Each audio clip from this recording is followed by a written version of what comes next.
আপনারা জানেন যে সাইবার সিকিউরিটি অ্যাক্টে নতুন একটি অধ্যাদেশ জারি হয়েছে 2025, অর্থাৎ সাইবার সিকিউরিটি অ্যাক্ট 2025, যেটা ছিল পূর্বে সাইবার সিকিউরিটি অ্যাক্টে বিভিন্ন ধরনের অপরাধ ছিল, যে অপরাধগুলো আপনার অশ্লীলতা যদি কেউ ছাড়িয়ে, কেউ যদি প্রকাশ করে, কেউ প্রচারণা করে, কেউ যদি অনলাইনে যদি আপনাকে ভয়ভীতি দেখায়, সেই ক্ষেত্রে কিন্তু সাইবার সিকিউরিটি একটা কাজ করতে এবং সাইবার সিকিউরিটি অ্যাক্ট অনুযায়ী কিন্তু আইনগত ব্যবস্থা নেওয়া যেত। কিন্তু বিপত্তি হয়েছে 2025 সালে যখন সাইবার সিকিউরিটি অ্যাক্ট অধ্যাদেশ নতুন করে জারি করা হয়, তখন কিন্তু সাইবার সিকিউরিটি অ্যাক্টে নতুন নতুন অধ্যাদেশ যুক্ত করা হয়েছে এবং কি নতুন আইন প্রণয়ন করা হয়েছে এবং পূর্বের অনেকগুলো আইনকে বাতিল করা হয়েছে। এই বিষয়ে আজ আমি আপনাদের কনসেন্ট্রেশন ক্লিয়ার করার জন্য এই বিষয়টা বলতে চাই। আমরা পূর্বে দেখি যে সাইবার সিকিউরিটি অ্যাক্টে কি ছিল। সাইবার সিকিউরিটি অ্যাক্টে মূলত ছিল, যদি কোনো ব্যক্তি কাউকে কোনোভাবে ডিফরমেশন করে, অর্থাৎ অনলাইনের মাধ্যমে, ভিডিওর মাধ্যমে বা যে কোনোভাবে অনলাইনের মাধ্যমে যদি এই কাজটা হয়, সেক্ষেত্রে কিন্তু আপনার সাইবার সিকিউরিটি অ্যাক্টে মামলা করতে পারেন। এবং যদি এই ধরনের ডিফরমেশন করে 29 ধারায় মামলা করতে পারেন, অথবা যদি আপনাকে ভয়ভীতি দেখায় আপনি 24, 25, 29 ধারায় মামলা করতে পারেন। কিন্তু বর্তমানে যে সাইবার সিকিউরিটি অ্যাক্ট 2025 অধ্যাদেশ জারি করা হয়েছে, সেখানে কিন্তু পূর্বের আইনগুলোকে বাতিল করে দেওয়া হয়েছে।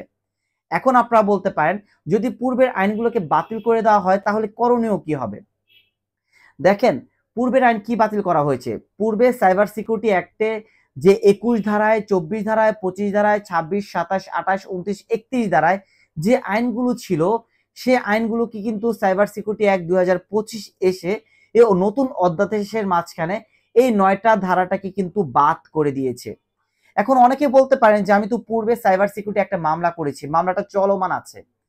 কেউ বলছেন আমলিতে আছে, চলমান, কেউ বলছে তদন্তাধীন আছে, কেউ বলছেন সাজা হয়ে গেছে, আবার কেউ বলছেন ট্রায়ালে আছে। তাহলে সেই মামলাগুলোর কি হবে? মূলত যে অধ্যাদেশটা জারি হয়েছে সাইবার সিকিউরিটি অ্যাক্ট 2025-এ, সেই সাইবার সিকিউরিটি অ্যাক্ট 2025-এ স্পষ্ট করে বলা হয়েছে, পূর্বের যে আইন ছিল সাইবার সিকিউরিটি অ্যাক্ট 2023, সে পূর্বের আইনের 21 ধারায়, 24 ধারায়, 25 ধারায়, 26, 27, 28, 29 এবং 31 ধারাগুলা পূর্বে যে কোনো মামলায় হোক না কেন বাতিল হয়ে যাবে। অর্থাৎ পূর্বে ধরেন আপনি একটা মামলা করেছেন, সেটা আমলি চলছে এখনো, মামলাটা বাতিল হয়ে যাবে। পূর্বে একটা মামলা করেছেন, যে মামলাটা তদন্তাধীন আছে, সাপোজ সিআইডি তদন্ত করছে, ফরেন্সিকে আছে, তবু বাতিল হয়ে যাবে। সাপোজ আপনি ধরেন এই মামলাটা ট্রায়ালে আছে, সাক্ষী পর্যায়ে আছে, তাও বাতিল হয়ে যাবে। সাপোজ ধরে নেন মামলাটা রায়ের পর্যায়ে আছে, তবুও বাতিল হয়ে যাবে।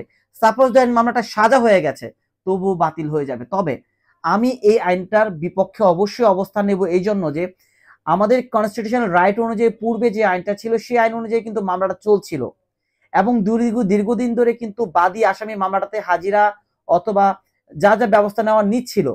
তাহলে দীর্ঘদিন পরে এসে যদি মামলাটা বাতিল হয়ে যায়, এতদিন পর্যন্ত যে ভুক্তভোগীরা ঘুরলো, তাহলে কি মামলাটা বাতিল হয়ে গেল? যদি বাতিল হয়ে যায়, আমার যে ক্ষতি হলো, আমার যে খারাপ ছবি মানুষকে ছড়িয়ে দেওয়া হলো, আমার যে সমাজে ডিফরমেশন করা হলো, এখন কি নতুন করে আমি আইন করব, নতুন করে কি আমি মামলা করব? এটা তো পসিবল না। বিকজ আমি মামলা করছি 2-3 বছর আগে, মামলাটা 2-3 বছর পর্যন্ত চলছে।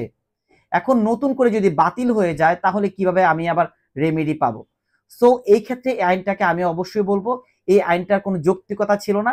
তবে যৌক্তিকতা সেটাই ছিল, যদি সাইবার সিকিউরিটি অ্যাক্ট 2025 নতুন জারি করা হয়, নতুন ভাবে চলে, বাট পূর্বের যে আইনগুলো ছিল, পূর্বে যদি মামলা দায়ের করা হয়, পূর্বের আইনগুলো পূর্বের মতো করে চলবে যদি মামলা ফাইলিং করা হয়, আর নতুন মামলাগুলো নতুন করে চলবে। তবে নতুন কোনো মামলা পূর্বের ধারায় করা যাবে না। তবে যদি এইভাবে হতো, তখন আমি বলতে পারতাম যে আইনটা ঠিক ঠিক ছিল। বাট বর্তমানে সাইবার সিকিউরিটি অ্যাক্টের যে আইনটা বলা হয়েছে, তা সম্পূর্ণ আমি মনে করব যে একটা ক্ষতিগ্রস্ত হওয়ার একটা সম্ভাবনা, 100% সম্ভাবনা রয়েছে ভিকটিমাইজ যারা হচ্ছেন। সো আমার মনে হয় যে এই সাইবার সিকিউরিটি অ্যাক্ট থেকে আমাদের অবশ্যই নতুন করে একটা পদমুখ করা উচিত। বিকজ পূর্বের যারা মামলাগুলো আছে, সেই মামলাগুলো যেন উত্তোলন করা যায়, পূর্বের মামলাগুলো যেন আবার পরিচালনা করা যায় এবং পূর্বের মামলা দ্বারা যেন আবার তাদেরকে সাজাপ্রাপ্ত করা যায়।